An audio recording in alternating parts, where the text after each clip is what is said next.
3, 4, 5. Please open your eyes.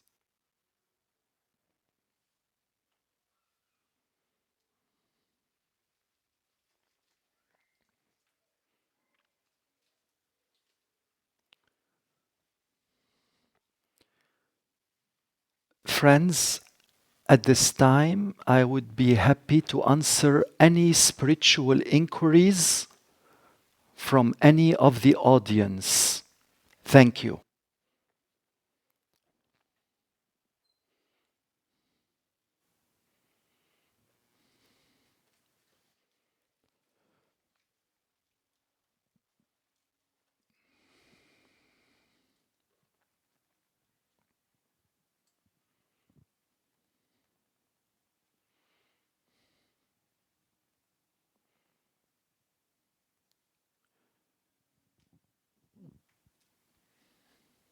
Thanks for coming over. I know you have before also touched on the dry meditation. I just wanted to know how can we be better at it? How to avoid dry meditation. Yes. I know you have touched this topic before, but still, uh, there are longer periods of dry meditation, and then the focus is always outside rather than inside because of the dry meditation.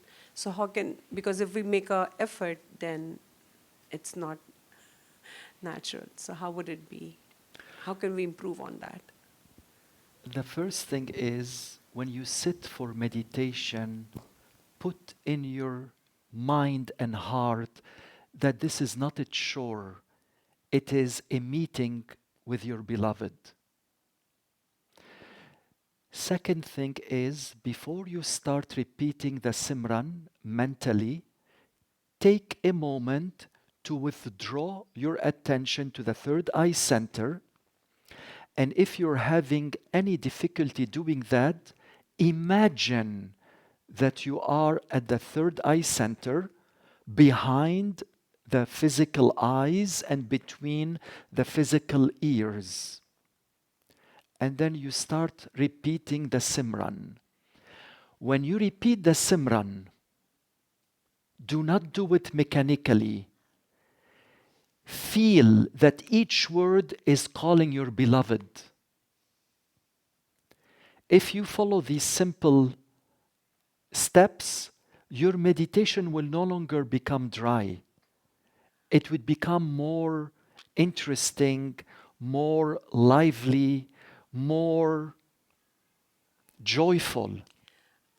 I've tried many times. Initially, when you start and you sit and you think about the master, you think about the time when you have spent with him on one also. That time for 5 minutes, 10 minutes, 15 minutes, it's really good. After that, the mind just wanders away and it becomes dry. We start with that, like as you said, but then slowly, the mind overpowers it after 15 minutes or 20 minutes. Uh, the initial conversation what you're having with your master internally uh, before you start the meditation, and that's a state of joy. But after that, the mind just captures you, and then you are again outside. How many minutes of meditation do you do in a session? I thought I'll come and say, I'm not consistent, but whenever I do, sometimes there are spells where I would do longer hours. Sometimes I would not just sit for even 2 minutes and it's like a chore. Oh yes, I have to just sit and then I have to get up, I have to go to work. So, but then that's like a chore that I have to sit and go. But sometimes, yes, I try and I'm okay, for a few days, I'm trying, I'm being this thing, and then something comes up and then my routine is disturbed and then it goes out of the window. But whenever I sit, it is always the starting point, as you said. You talk those 10 minutes is very nice, but then after that, you never know, mind is wandering out and then it becomes dry. So for you, I would recommend to only do 15 minutes in the morning and 15 minutes in the evening. In this case, you're going to keep your meditation, avoid being it dry, and it will become more lively, more interesting, done with love and devotion. Will that work? 15 minutes in the morning and 15 minutes in the evening. But please try to be regular. Regularity is extremely important. Even if you are busy, you should really think as your meditation is the most important activity during the day. If you really put meditation as your top priority, like this is the most important activity during the day, then you look forward to this time of 15 minutes in the morning and 15 minutes in the evening. Don't sit as a chore. That's the point. Consider it as you are meeting your beloved. I start with this thing, but it ends up with a chore. Like that's Okay. what it happens. But as you said, is getting up in the morning 3:30 that important? No. And doing it, and or you can like because the struggle is, oh, you have to get up in the morning at 3:30. Okay, you can do it for a week, and after a week, okay, you know what? No, I slept late. I slept at 12. Couldn't get up at 3. Then you have to go in the morning. So it just the regularity is out of the window. So how do you like? Is getting up at 3:30 and doing is as important, is more important than doing at 6 o'clock or? You can do it at any time. It does not have to be at 3 o'clock in the morning. As long as you are regular. Say, for example, you have to be at work by what time do you have to be at work? 9-ish. Yeah. 9-ish. Okay. As long as you do your meditation, 15 minutes, focusing your mind on your meditation, withdrawing the attention to the third eye center, do it before you go to work. But regularity is extremely important. Okay? Thank you. You're welcome.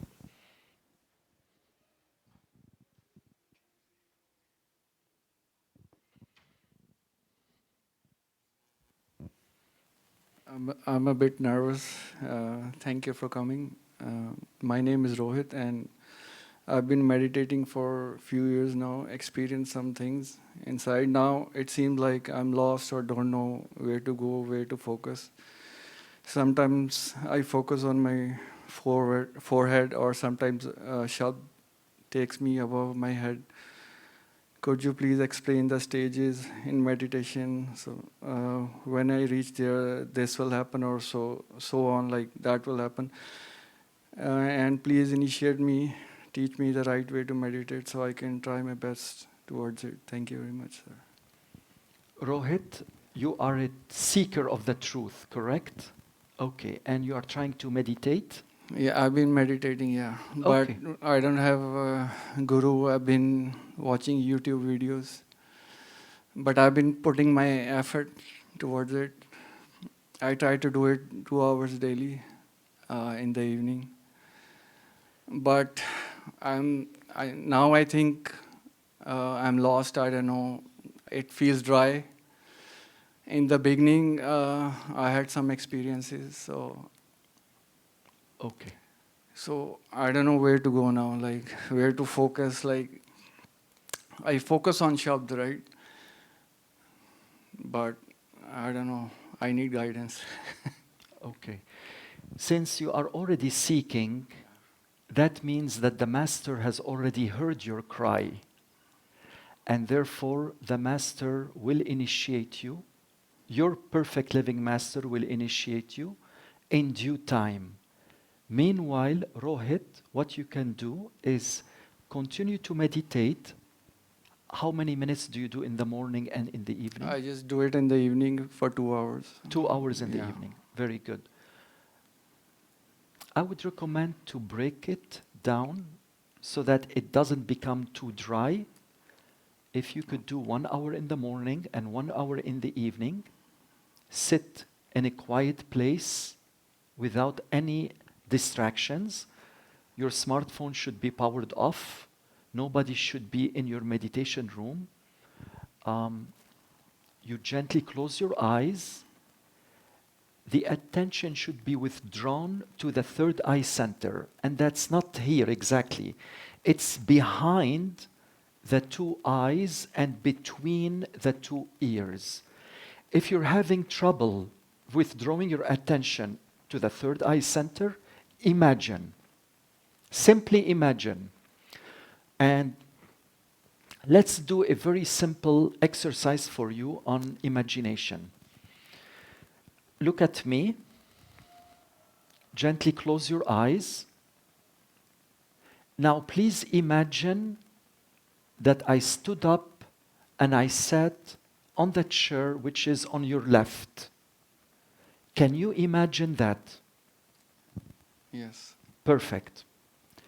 Now, withdraw your attention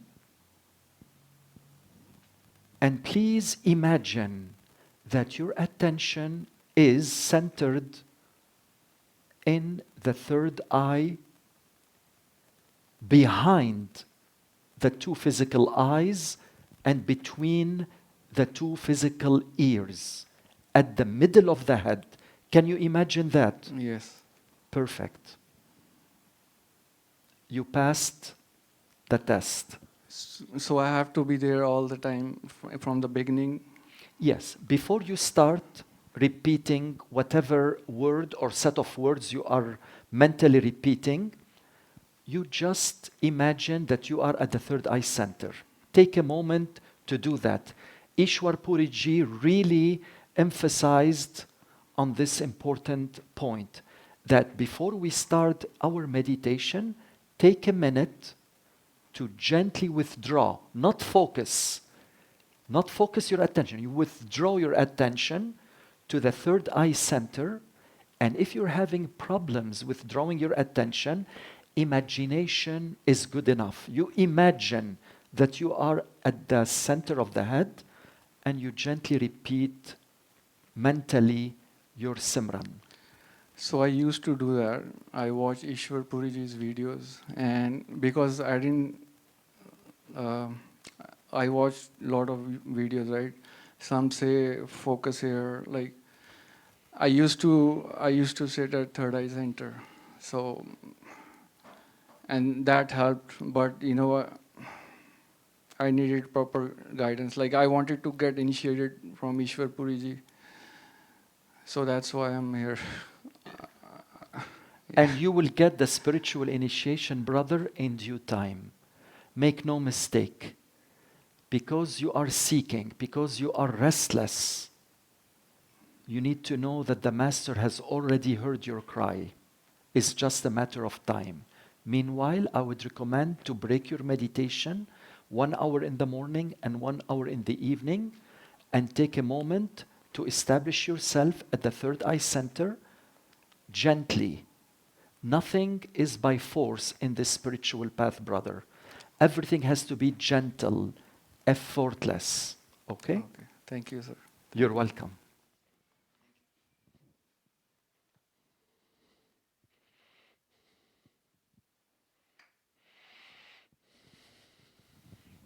Is it true that sometimes when you try to withdraw your attention, I don't know, is it true? Only in that time you start sweating. I don't know, like, especially in your head, especially when you withdraw and you start saying the Simran. Is it just me or it just happens? So when you try to withdraw your attention to the third eye center, you begin to sweat? Yeah, a lot on in the head, mostly. Yes. Interesting. It depends on the person. I mean, Or am I putting too much pressure on? maybe you're putting too much pressure, sister. Yeah. Yes, because the withdrawal of attention should be effortless. No effort is required. It should be gentle. This meditation of Surat Shabd Yoga is not done by force and is not done mechanically. It should be done by love, with love, and it should be spontaneous, simple, natural, and effortless. The fact that you are sweating means that you are putting some effort. So Work on that. You just had told like it's not important to get at 3 in the morning, but there's always a conflict that when Baba Sawan Singh Ji said, "Oh, get up in the morning at 3," I am there to to sit with you, to give you gifts, but I want to see how many people are actually up in the morning. So that conflict is a lot in my mind, that I keep on conflicting between getting up at 3:30, and in the most of the time what happens, I miss the meditation, because sometimes I'm able to get up, most of the times I'm not able to get up, and that uh, is a big conflict because his words keep on sticking in my mind, so that's what it is.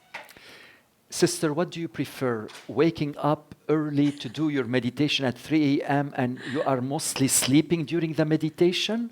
Or do you prefer doing your meditation, say, at 6 a.m. or 7 a.m., but it's mostly fresh and vivid? What do you prefer? No, of course I prefer at getting up at 6 in the morning. But when I get up at 3:30, I don't sleep. That happens seldom, but that is the fight. Is a constant fight for me.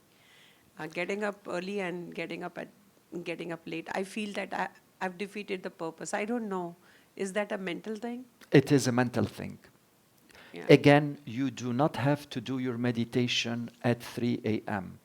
As long as you are regular and you are doing your meditation daily with love and devotion, even if it is 15 minutes in the morning and 15 minutes in the evening, that is good enough. Okay? Yeah.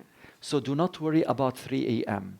3 a.m. is not very practical in Canada. That means that you have to go to bed by 8 p.m. Can you go to bed by 8 p.m.? No, I come home at around 8 p.m. Exactly. Yeah, So you need your rest.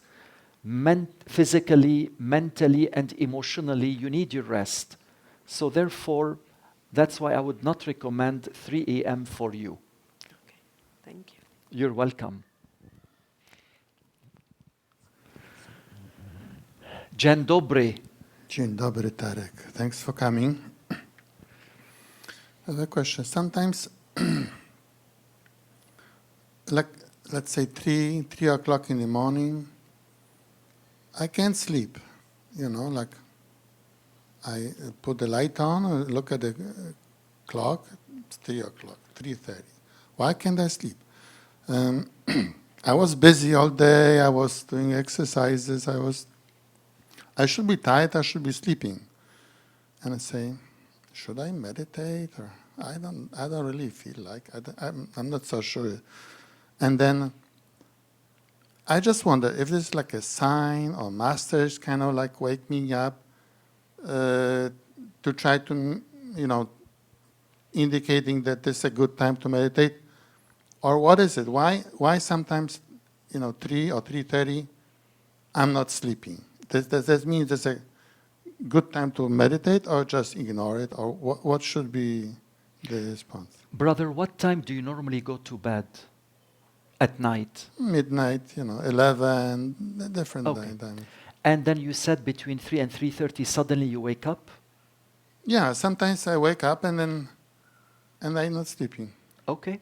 Since you do wake And then I up, watch, videos, whatever, I read books. But maybe it's a sign that I should meditate. I don't know. What do you think? I would recommend, since you are waking up around 3 to 3:30, Not always, but sometimes. sometimes. So Yeah. when you do wake up around that time, Right. say every once in a while, just go ahead and do your meditation at that time. Mhm. It's not recommended to read a book at that time. So go ahead and get ready for your daily meditation and start doing it at that time. And again, not every morning, only when you wake up around 3 to 3:30, and see how you feel. Mhm. Okay? Now, there could be some other factors, physical, mental, emotional factors in your mind. So, but nevertheless, there is absolutely no harm, since every once in a while you wake up between 3 and 3:30 a.m., I would recommend to go ahead and sit for meditation. If the body, still needs rest, you're going to go back to sleep for sure. Then the attention, which is focused or withdrawn to the third eye center, will probably go to the heart chakra. You'll get good sleep. And then if it goes to the throat chakra, you're going to have dreams. Okay? So sit for meditation and take it from there. If you go to sleep, that's fine. Take it as it comes. Do not fight your bodily needs. If the body needs rest, it's okay to sleep. And then when you wake up later on, say at 8 o'clock or whenever, then you can do another meditation session if you feel that that meditation you did between 3 and 3:30 was not good enough. But is it like a sign from the master that master kind of like indicate that this is a good time for me to meditate, or is it just a random thing? It is very possible it is a sign from the master. Is it? Yes. So that's why I would recommend, instead of reading a book or listening to music, go ahead and sit for meditation with love and devotion. Okay. Dziękuję. Dziękuję.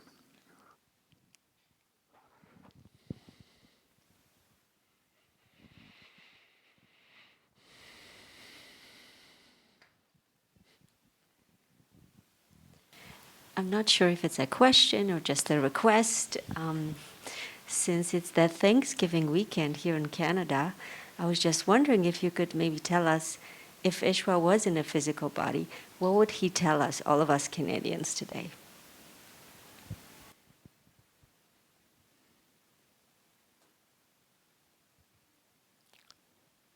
Ishwar Ji's message to his beloved Canadian disciples would be, dear friends, happy Thanksgiving and keep enjoying the show. Thank you.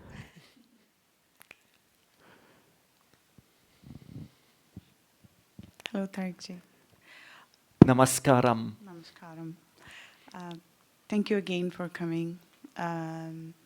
So my question is 2-3 parts probably.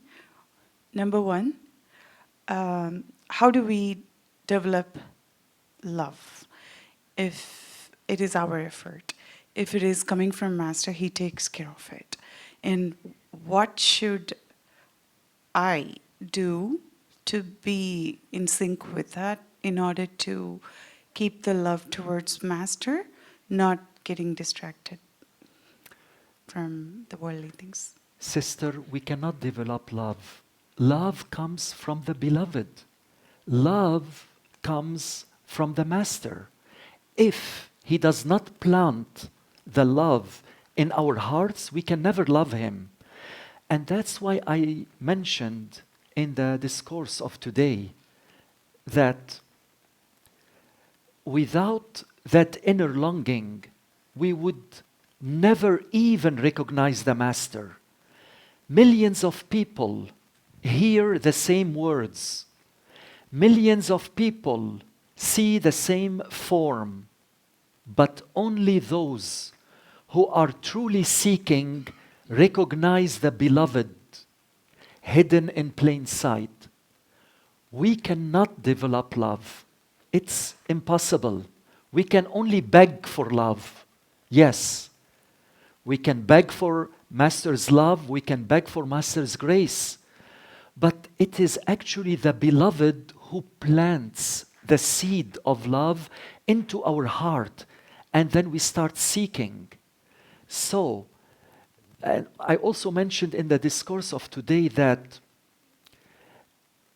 if there is no inner longing, the soul would not begin to seek unless the beloved plants that longing in the heart. So, what can we do? Well, we can certainly beg for Master's love and grace. How? We can develop a healthy lifestyle. That certainly helps. Being healthy physically, mentally, emotionally, spiritually, definitely helps. It prepares the ground for the master to come into our lives. You could do that. You could follow a healthy routine, being vegetarian, avoid any intoxicants that could alter the mind, that could fog the clarity of our perception. These things are under our command and control. But to develop love, there is no way we can develop love and devotion. And I'm talking here about spiritual love, not worldly love. Spiritual love only comes from the beloved, period. So, in that case, how can I have that love given to me while I'm sitting to meditate? Like, if I have to have love to meditate, how can I? So, my part of my meditation should be talking to Master and asking for love, or how can I make it not mechanical and with love, and how that love can be felt in that case? I don't know if I'm asking correctly, because without love, I cannot meditate. Love has to be there as Well, so not you don't need to necessarily. meditate, right? If there is love, you don't need to meditate. Is that right? Or I didn't understand that Okay. part of it. You mentioned that when a person meditates, it's done with love. Not necessarily. Many of us, as initiates and seekers, we do meditate mechanically. And that's why I mentioned in today's discourse that Ishwar Puri Ji explained to us that love is far superior and stronger than meditation done mechanically. Why? The mind can repeat words endlessly and go nowhere. Nowhere. But one tear of love, one sigh of devotion takes us closer within. You can certainly sit for your meditation, but don't do it as a chore. As I mentioned to the sister here, do it as a meeting with your beloved. Even if your attention wanders during meditation, offer your love. So the meditation has to be done with love and devotion. Love and devotion are ultimately going to pull you upward, are going to make you merge with the Supreme Lord. It's not the meditation itself. Meditation, on the other hand, is very important because the Master asks us to meditate, so we have to meditate. The Master sees us, he knows that we are meditating, so he's going to reward us in due time. Meditation by itself will never take you to the higher regions above the mind. No, only love, the power of love will only pull you upward to the highest level of creation. I'm so happy to hear that Master knows that I'm sitting for meditation and he will take care of it. Absolutely. The main reason why we should do our meditation is because the Master asked us during the spiritual initiation to meditate regularly.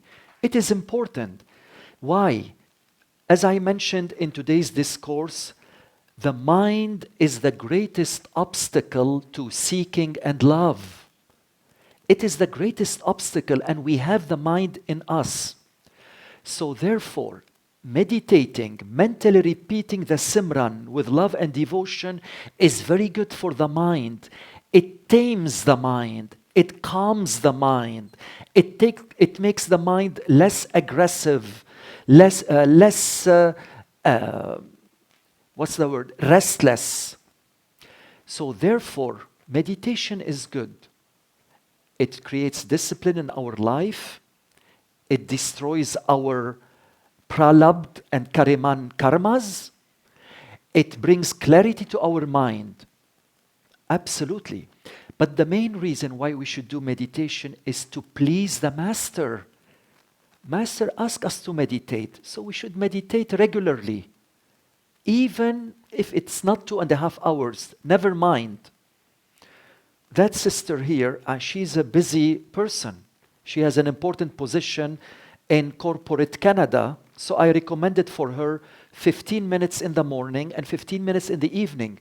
But it has to be done regularly on a daily basis without any fail. It doesn't have to be 2.5 hours. It can be done for 5, 10, 15 minutes as long as it is done with love and devotion. Love and devotion. And if you don't have love and devotion, imagine that you have love and devotion. Don't pretend, but imagine that love and devotion are done mentally when you are repeating the Simran. Thank you, Tarek Ji. Nanri, Nandri. Thank you for explaining it so beautifully and patiently. Thanks. you're welcome.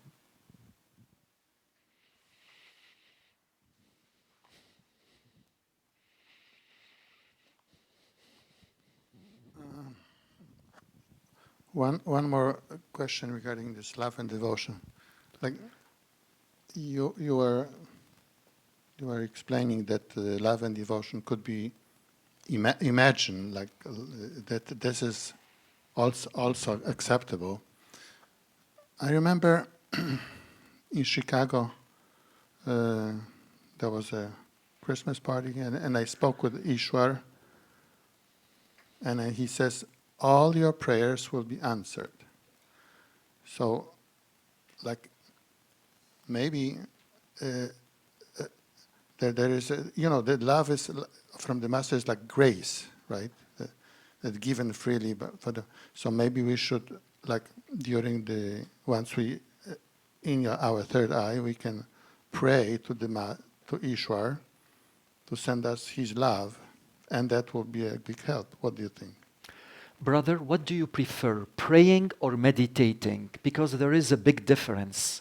No, just pray for a short moment for love, and then then meditate. Okay, Mm-hmm. perfect. Meditate. That sounds a great idea. Mm-hmm. Praying is talking to the Master. Mm-hmm.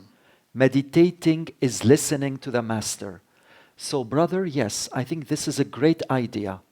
You start, before you start your meditation, pray for him, beg for his love, beg for his grace, and then you will start your meditation.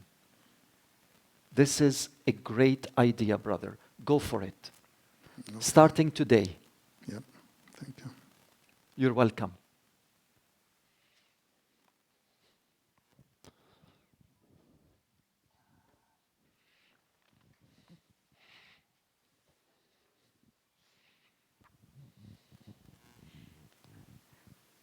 I'm already a vegetarian, but what are your advices? Like, what is your input on how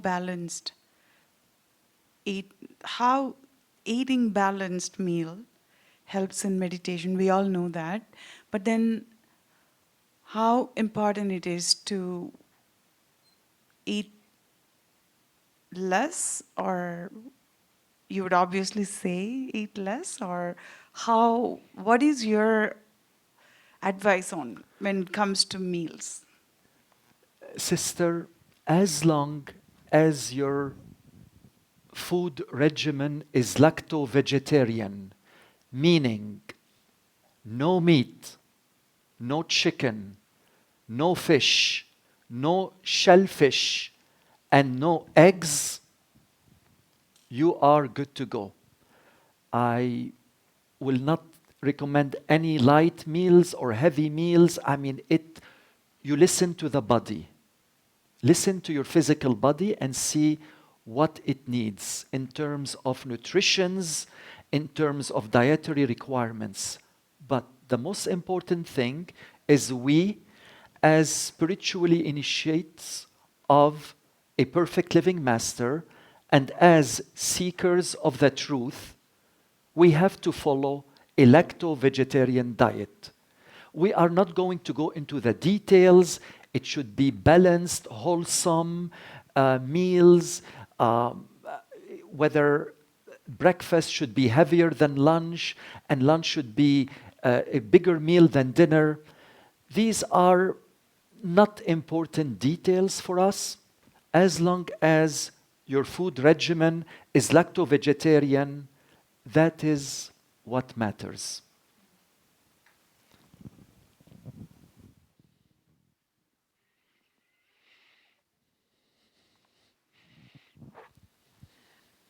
You had just said, of course, for the heavy meals and all. I forgot the question which I wanted to ask. I forgot the question which I wanted to ask. Yes, now I remember. For the, she just asked the question for, and you replied beautifully that we should beg for His grace and like, so that the meditation and His love is always with us, even if we are not meditating, even if we are doing in our daily routine work, and we still feel Him around, or emotionally we feel connected to Him. Is that part of the meditation? Yes, it can be certainly part of the meditation, sister. Again, if you feel that you want to beg for Master's love and grace before meditation, you could do it. You could also repeat your Simran with love and devotion, and that is also good enough. It depends what you want. How do we know that? Is it our mind talking to us, or is it really the Master telling us? Or like sometimes we get answers, like even when we are quiet, like, we feel that we are talking to ourselves. So how do we know a clarity between, are we really begging, like, to the Master, or is it the mind talking back to us? What it is? How can we differentiate? If you feel in instant knowledge, this is intuition, and that is beyond the mind. That is the Master. On the other hand, if you start analyzing, assessing, criticizing, bargaining, doubting, this is the mind. So very simple. If something comes to you instantly, a wave of grace, or you feel some inner deep love within, this is the Master. On the other hand, if you feel something is going on with your mind, a battle, or you're not sure, or there are doubts, or there is fear, or there is criticism, or there is assessment, that's the work of the mind. Very simple. Okay? Sometimes we also say that uh, you should go with the flow, or you should be something. If you don't like what Master has said or something, you feel that and you want to, um, like, tell to the Master, this is not what I want, change the plan, do something. Like, is that we are talking to our mind, or we are talking to the Master? This is talking to the mind. So how can we talk to the Master? Okay, so praying is talking to the Master, meditating is listening to the Master. So if you want to talk to the Master, you need to pray for him. But if you want to listen to the Master, you need to meditate. So if we are meditating and something comes up, Yes. is that the Master telling us? Yes. If you are meditating and something instantaneously comes beyond doubt of the mind, this is the Master. On the other hand, if you are meditating and the meditation is shallow, not deep, and you start thinking of the Master, and then you're analyzing, Master, no, I want this, I want that. No, that's the mind. That's not the Master.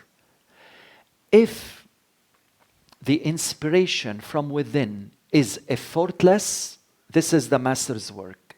On the other hand, if you are sweating, like you mentioned earlier, there is effort. And where there is effort, the mind has kicked in. The mind is doing its work. Okay? Thank you. You're welcome.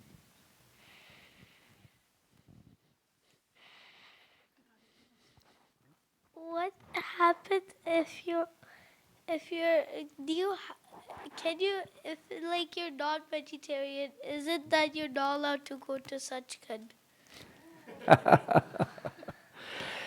Your question is, if you are not vegetarian, can you still go to Sachkhand, right? Yeah. Okay, thank you. Very good question. So, the perfect living masters provide us with certain requirements in order for us to be spiritually initiated. The first requirement is to conduct a lacto-vegetarian diet, meaning no meat, no chicken, no fish, no shellfish, and no eggs. Why? There is a reason for it. We are trying in meditation to calm the mind. When you are eating meat, the mind is not getting calm. The mind gets very restless when you are eating meat. You are ingesting a living being, which is an animal. You did not slaughter the animal yourself, right? But you are eating it. The law of karma stipulates that every action has an equal and opposite reaction. We are trying to get rid of our karmas. We are not trying to put more into our karma. So therefore, all perfect living masters have recommended that anyone who would ask for spiritual initiation, they have to be lacto-vegetarian. So this is a requirement. So again, you have to be lacto-vegetarian to get spiritually initiated. And in order for you to reach Sachkhand, you have to be spiritually initiated by a perfect living master.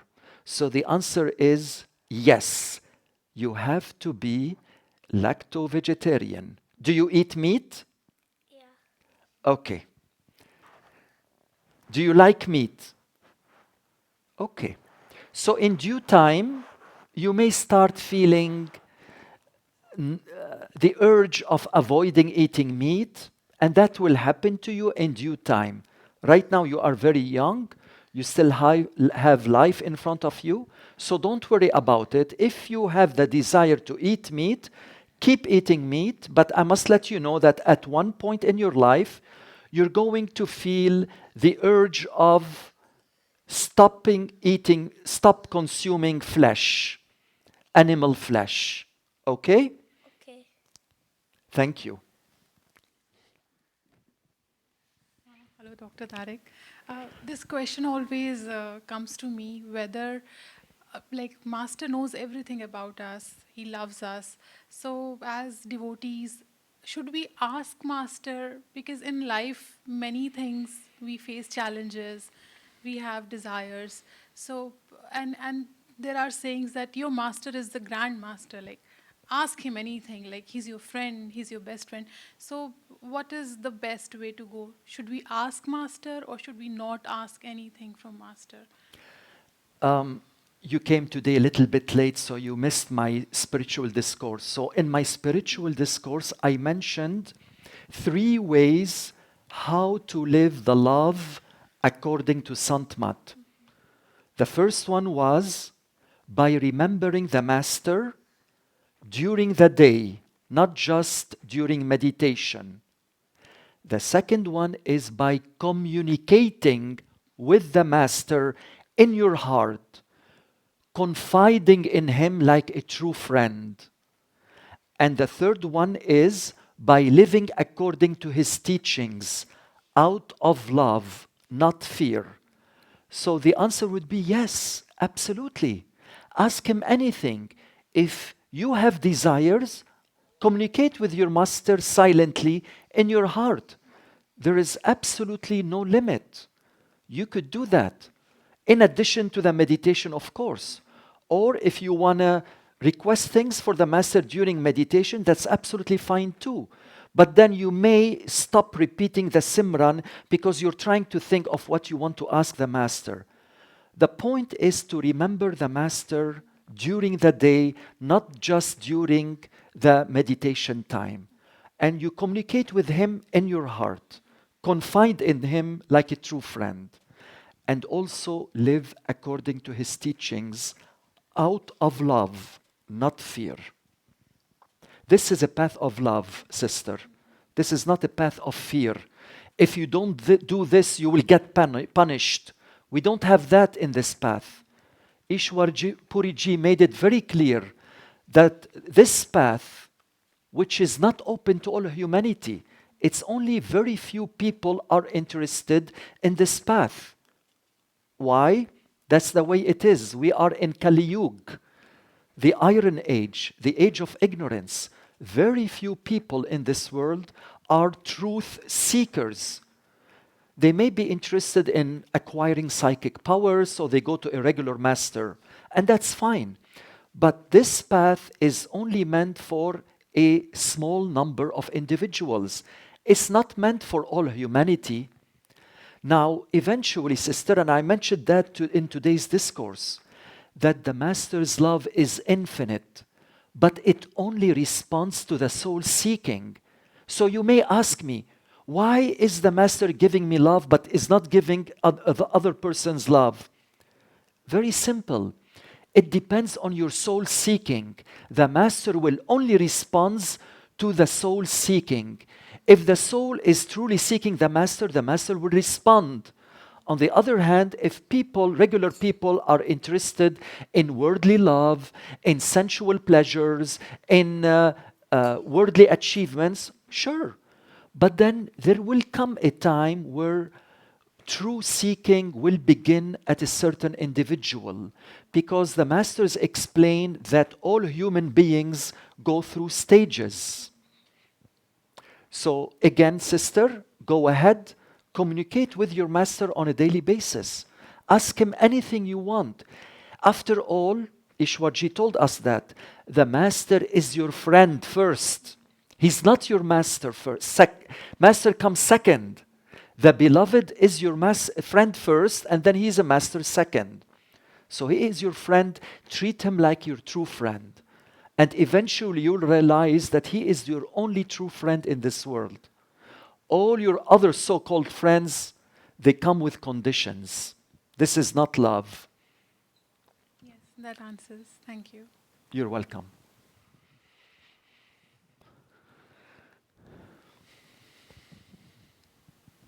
Sorry, you had just told that, we should communicate with the Master throughout the day. So, for example, Master used to say, when you are driving, you can imagine that I'm with you. So at that time, we are not at the third eye center. We are just, maybe driving. So is that also a part communicating to the Master? Does Master listens even when we are not at the third eye center? We are just, maybe I'm just moving from here and going out. So, and I'm just, talking to the Master in my heart.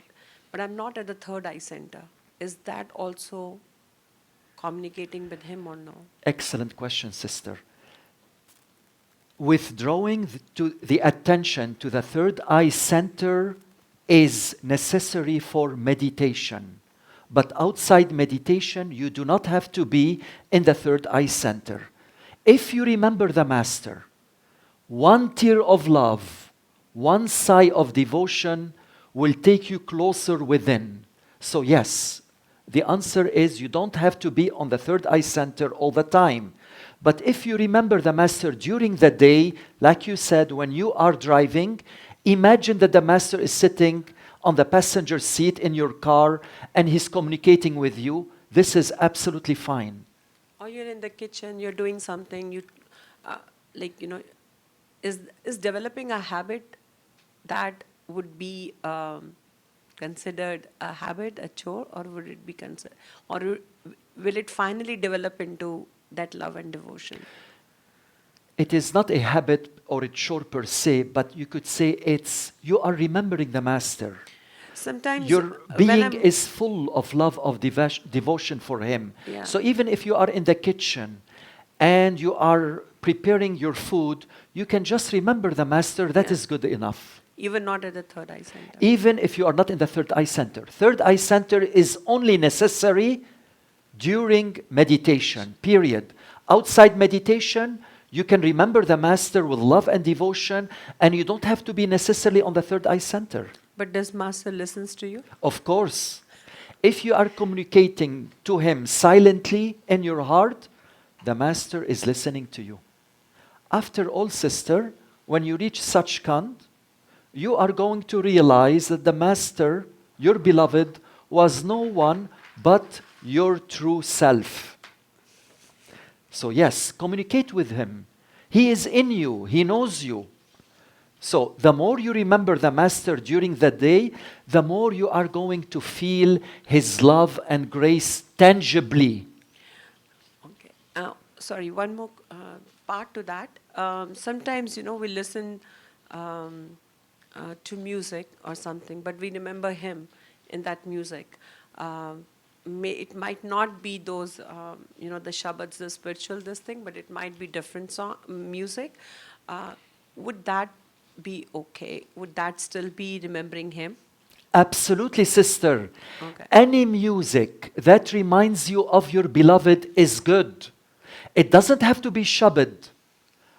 Some seekers send me emails and they told me that we don't like to listen to Shabad. It's boring.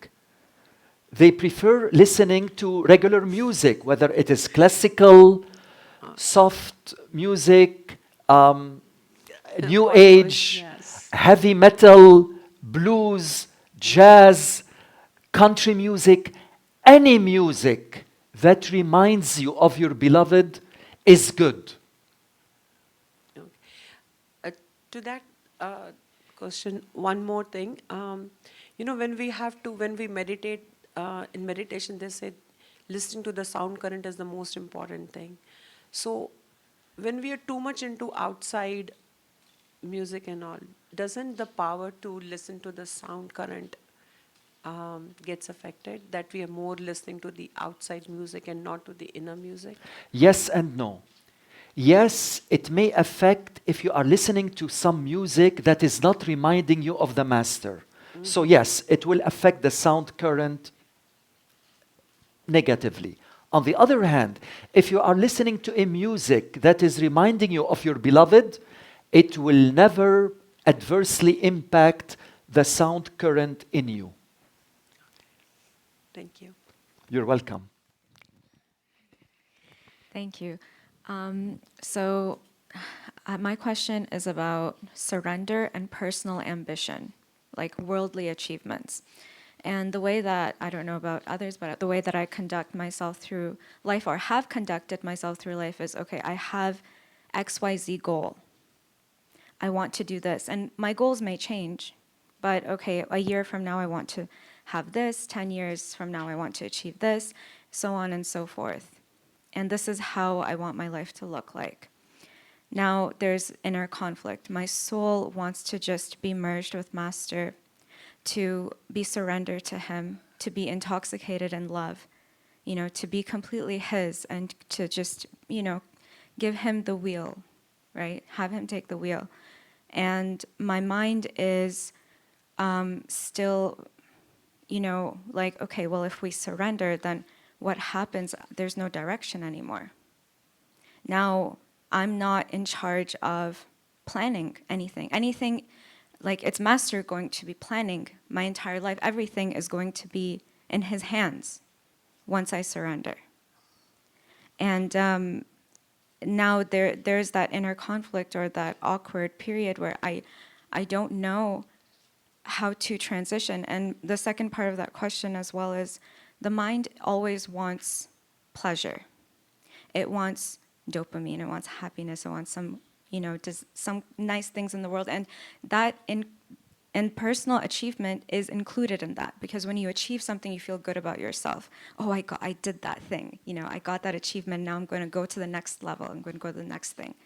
So, does the love of the Master kind of take that out of the picture of personal achievement? Like, for example, Rumi and Shams. Rumi was he was a scholar. He was very, prominent in that society. And once he met Shams, he became intoxicated in love. He went on the spiritual path, And then he was surrounded by enemies, and people started speaking ill of him. And then, he lost his status, and there was a lot of, negative things that happened in his life. But he didn't care because he was intoxicated in love, and he was now on the spiritual path, and he threw away the books, right? So I guess my question is, how do I navigate myself through that transition? Because it feels like I would be completely lost if I didn't have my ambitions. Thank you.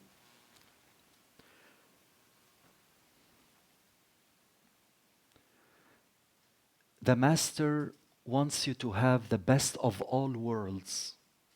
He knows what is good for you. He reads you very clearly because he can see you on all levels of creation: physical, astral, causal, spiritual, and totality. He knows what is good for you, for your spiritual progress.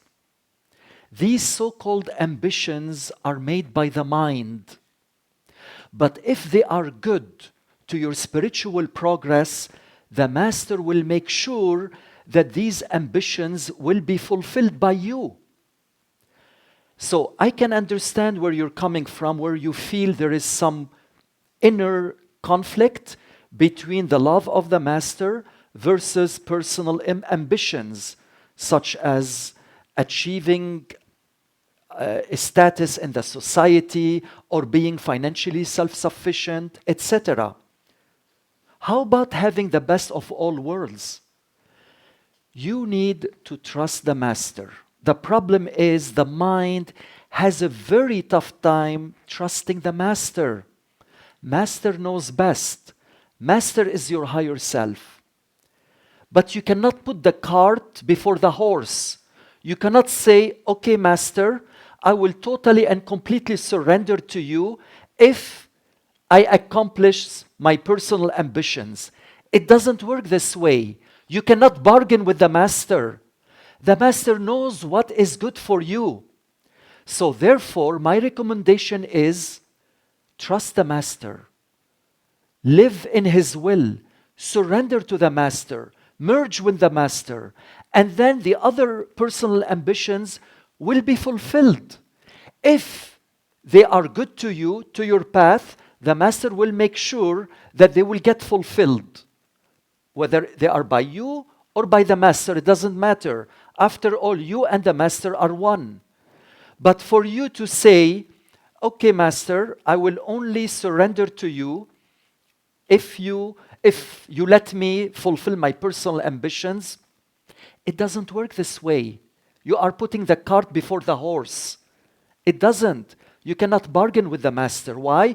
Because it is your mind that is separating you from the Master. The Master will make sure that the mind will get tamed. So he will not allow you to accomplish your personal ambitions if it is not good for your spiritual progress.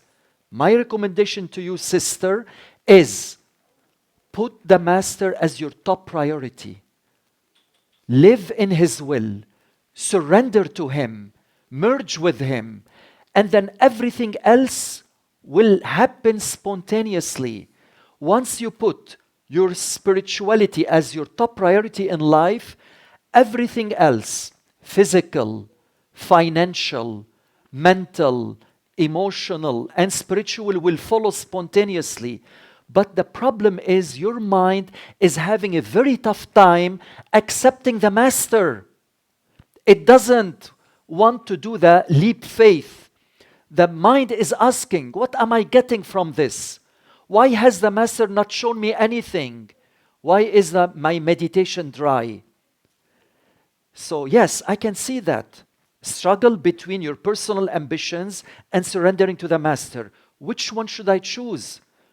You can choose everything. You can get the best of all worlds. The Master will ensure you'll get the best of all worlds. Why do you need to compromise your personal ambitions for the sake of spirituality? Why? You can have the best of all worlds, and He will give you that. But in due time. And first, He wants you to surrender to Him and live His will. And then everything else will follow spontaneously. I want to surrender, the issue, like you said, is the mind being very attached to outcomes. So say, for example, I go about my daily life and I'm like trying to live in Master's will, but the mind is saying, well, why hasn't Master gotten me this? I want this achievement. I want to do this, etc., etc., etc. And it's very, like, I don't know how to let it all go to Master, all outcomes, all actions, all everything. I understand what you're saying, but I can't say, because if I tell my mind, oh yeah, Master will give me everything, I just have to surrender, that's bargaining. I can't do that. So, I don't know. I think my mind has gotten me very trapped and confused. Sister, the mind, the restless mind, is the greatest obstacle to seeking and love. And I said it today very clearly in my spiritual discourse. The mind is always analyzing, bargaining, calculating, criticizing, doubting. It is asking constantly, what am I getting from this? Why has the Master not shown me anything? I see where you're coming from. I want to let go completely, you know what I mean? I want, it's not that I don't want to do things in this world, but I want to see them as Master is doing them through me, and I don't want to be attached to worldly things. You know, I don't want to be attached to achievements, and so if Master wants to do things through me, great, right? But my soul, my heart wants to surrender. I'm just having a very hard time with it. Yes. Grace will be showered upon you in due course. And then once the grace is felt tangibly, then the mind is zapped. Then the mind cannot argue anymore with you. Meanwhile, sister, keep meditating daily with love and devotion. Beg for Master's love. Beg for Master's grace.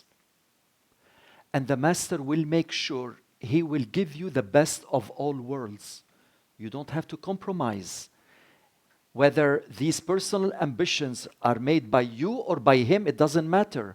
After you, all, you and Him are one. The Master is not separate from the self. The Master and the self are one. Okay? Okay, thank you so much. You're welcome.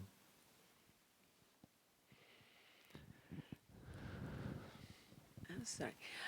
You had, in that question, you were just explaining that, do we have also every individual who is in the physical form is also existing at the same time in the astral and in the causal form as well? Yes, absolutely. All of us. All of us.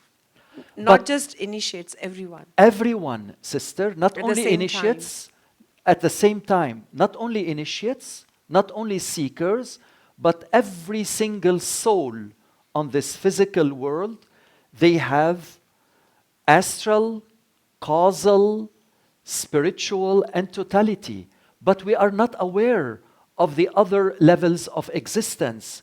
Why? Because we are living in this physical world. We have a physical body. We don't think of afterlife or what is more to that creation or to life. But every one of us, sister, have all these levels at the same time. However, only the perfect living Master has the power to be here and now on all levels: physical, astral, causal, spiritual, and totality of consciousness. Only the perfect living Master is here and now on all levels. For us, right now, as initiates, as seekers, and even as regular individuals who are chasing the pleasures of the world, we all think that of physical, we don't feel the astral unless we get some out-of-body experiences during meditation, or we get some tangible grace from the Master whereby we realize that there is something more to this life than this physical world. Our astral form would they ever interfere with the physical form, knowing or unknowingly? No, No. it will not. So every form in every plane is independent of the other form. Correct. And once you go to the astral level with your master, you are at the astral level. You do not think, you do not feel the physical, nor as causal, nor spiritual, nor totality. When you go to the causal level with your master, you are in the causal level, causal world. You do not think of the physical world, nor the astral world, nor the spiritual world, nor the totality of consciousness or such kind. When you go to spiritual world, which is Parbrahm regions, you are in the spiritual world only. You do not feel or experience the other worlds. Only when you reach such kind in totality of consciousness, then you realize that the other worlds were only like layers, layers put upon the self, layer after a layer after a layer. You have the physical, astral, causal, trikuti, spiritual, and then eventually Sachkhand, or totality of consciousness. Just to, if you can elaborate. So, for example, whatever I'm experiencing now in the physical form is the same set of things in the astral form and the causal form myself would be experiencing, or no, they're total different experiences than the physical. Astral world can influence the physical world. So what is happening right now in the physical world could be a reflection of what is happening in the astral world. The problem, sister, is right now we do not have access to the astral world. We do not know what's going on there. All we know is that the physical world consists of physical matter. The astral world consists of sensory perceptions. The causal world consists of ideas and concepts. But don't worry about it right now, sister. Focus on the physical world.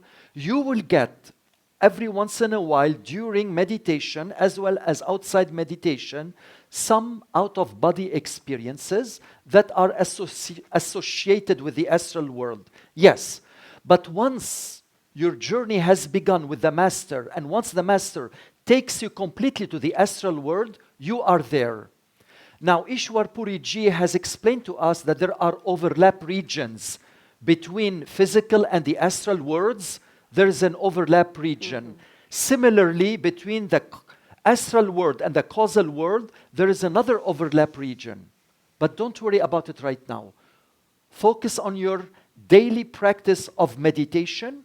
You will get some astral experiences which are good for the mind, because the mind is satisfied that you are doing some spiritual progress. But then eventually, sister, the ultimate spiritual experience is love. Nothing supersedes love at all. And that's what Ishwar Puri Ji told us, that only love will pull us beyond the regions of the mind, beyond duality, and beyond time. Thank you.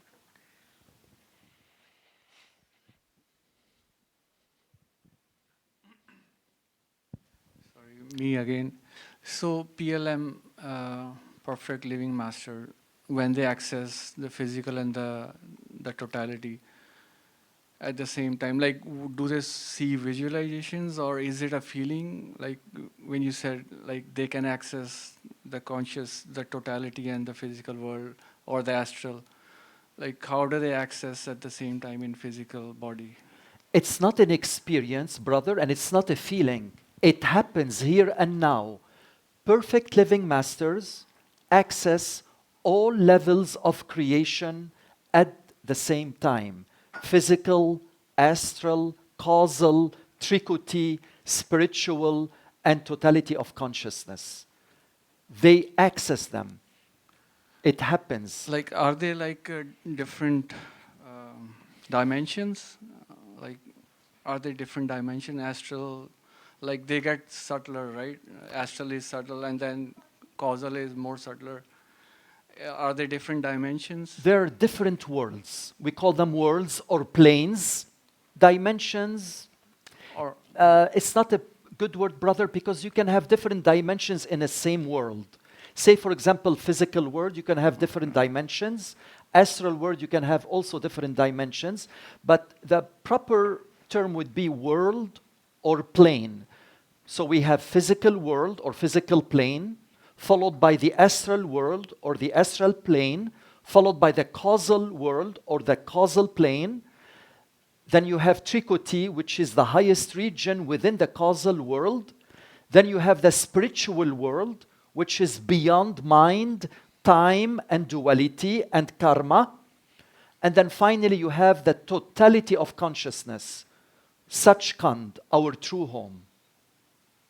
okay, thank you. You're welcome.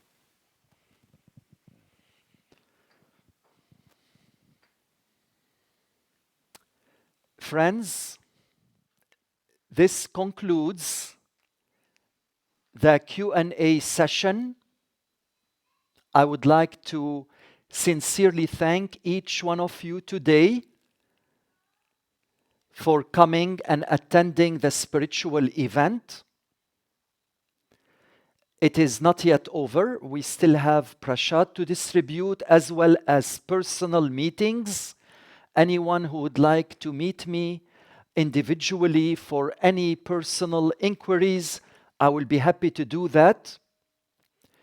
And again, on Thanksgiving Day in Canada, our beloved Ishwar Puri Ji sends his love and best regards to all his fellow Canadian disciples, reminding them that he is in them here and now. May the love and the grace of our perfect living Master, Ishwar Puri Ji, always be bestowed upon you. Thank you.